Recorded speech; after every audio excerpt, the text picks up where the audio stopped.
തൃശൂർ ആസ്ഥാനമായി hope counselling centre എന്ന സ്ഥാപനം പ്രവർത്തനം ആരംഭിച്ചു. ഹോപ്പ് സൈക്കോളജി കൗൺസിലിംഗ് സെന്ററിൽ കുട്ടികൾ, കൗമാരക്കാർ, മുതിർന്നവർ, പ്രായമായവർ എന്നിവർക്കായി സമഗ്രമായ മാനസിക സേവനങ്ങൾ, എല്ലാവരുടെയും മാനസിക ക്ഷേമത്തിലേക്കുള്ള ഒരു പുതിയ യാത്രയുടെ തുടക്കം കുറിക്കാൻ hope counselling centre, opposite Saroja hospital, Shoranur road, Thrissur.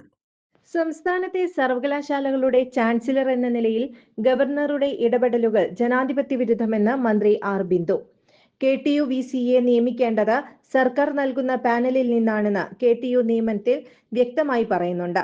സംസ്ഥാനത്ത് സർവകലാശാലകളുടെ പ്രവർത്തനത്തിന് സർക്കാർ നൽകുന്ന പിന്തുണ വലുതാണ്. എന്നാൽ സംസ്ഥാന സർക്കാരിന് റോൾ ഇല്ലെന്നാണ് ഗവർണർ പറയുന്നത്. ഗവർണറുടേത് സ്വേച്ഛാധിപത്യ നിലപാടാണ്. സർവകലാശാലകളുടെ പ്രവർത്തനം പിന്നോട്ട് അടിക്കാനാണ് ഗവർണർ ശ്രമിക്കുന്നത്. സംഘപരിവാർ അജണ്ടകൾക്ക് ചൂട്ടുപിടിക്കുകയാണ് ഗവർണർ.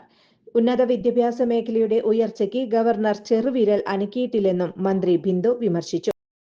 കൂടുതൽ വാർത്തകൾക്ക് ഞങ്ങളുടെ ചാനൽ സബ്സ്ക്രൈബ് ചെയ്യുക.